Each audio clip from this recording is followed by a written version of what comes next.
Hey people, it's Naya Stoki. Now this is another Black Heroes video, so we're talking about South Africa and the apartheid era. This source is sahistory.org.za. Phila, Portia, Ndwandwe. I'm very sorry if I'm not pronouncing that right. I'm not from South Africa. Phila, Portia, Ndwandwe, also known as Zandile or Zandi. I'll just say Zandi or Phila, became part of the natal machinery of Umkhonto weSizwe Amfikishi Zulu in 1985 under the leadership of Muzi Ngwenya Tami Zulu Ortizi operating from Swaziland. She was in a unit headed by Ayanda Lodo, and that was responsible for the infiltration of African National Congress cadres into Natal. In October 1988, she was abducted by two former MK militants turned informants who requested a meeting with, and I want to say this, traitors.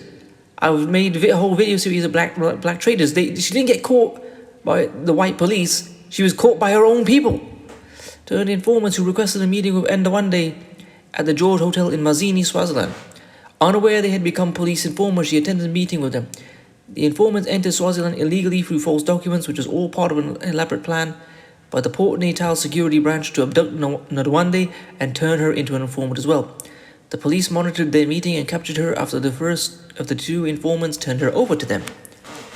This information came to light during the Truth and Reconciliation Commission (TRC) amnesty hearings, which received 7 amnesty applications between 1996 and 97 from Hendrik Johan Petrus Bova, Salmon Johan Gerhardus Dupries, Johan Albertus Stein, Andy Taylor, Roloff Brand Visagi, Jacobus Adrian Vorstar, and Lawrence Gerald Wasserman.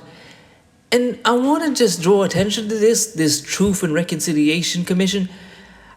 I always say this, why is it that black folks are always called upon to forgive?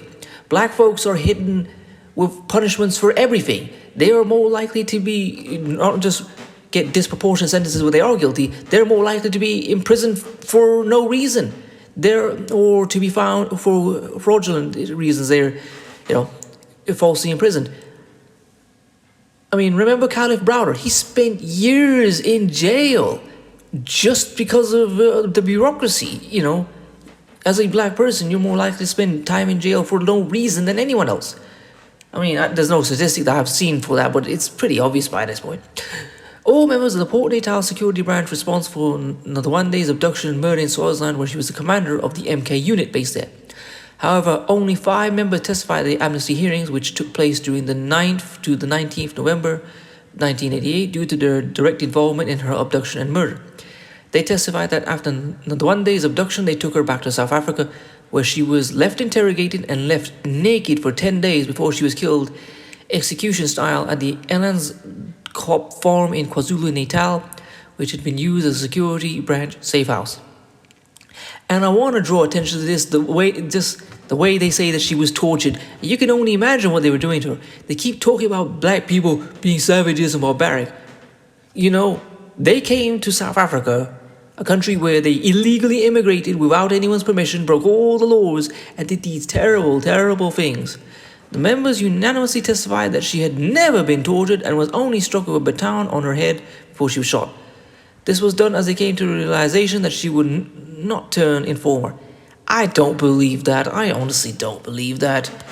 They prepared a shallow grave for her some 80 meters from her family's home in Elandskorp, disposed of her clothes and covered her with lime, plastic bags and refuse in order to create the impression her grave was a dumping site should an investigation take place. Do you see how evil-minded these people are? She was buried within a walking distance of her family's home, and they don't really give a goddamn about her family, like, oh well, if they find her or not, whatever. However, a blue plastic bag was found around the waist of her remains. One of her perpetrators recalled that she had worn it as a panty to maintain her female dignity. Through Ndwandwe's perpetrators' testimonies, the TRC was able to successfully exhume her remains and give them back to her family, where she would finally have a proper burial after missing for about 10 years. Disclosure of the perpetrators' unjust acts against Ndwandwe resulted in them receiving amnesty. The 2 informers were not expected to testify at the TRC, nor have their identities exposed. Oh yeah. And just to go back to what you were saying, they said she was only struck on the head with a baton before she was shot. This was done as they came to the realization that she would not turn informer. And I don't believe that they didn't torture. They must have done terrible things to her. I can only imagine. But she refused to break. You know, her strength is something to be admired. The decision, however, the two informers were not expected to testify at the TRC, nor have their identities exposed, as the commission decided they were not directly linked to Ndwandwe's murder. The decision, however, was not welcomed by her family members, as they felt that the informers were responsible for her death. Her funeral was highly publicized. It was broadcast on television, and many high-profile people, such as then President Nelson Mandela, attended the funeral. Ndwandwe was the only female guerrilla whose body was exhumed, not only indicating her importance in the armed struggle, but she heralded as one of the most important female figures in the history of South Africa. Her funeral provided an opportunity for her 9-year-old son Thabang to meet his grandparents for the first time.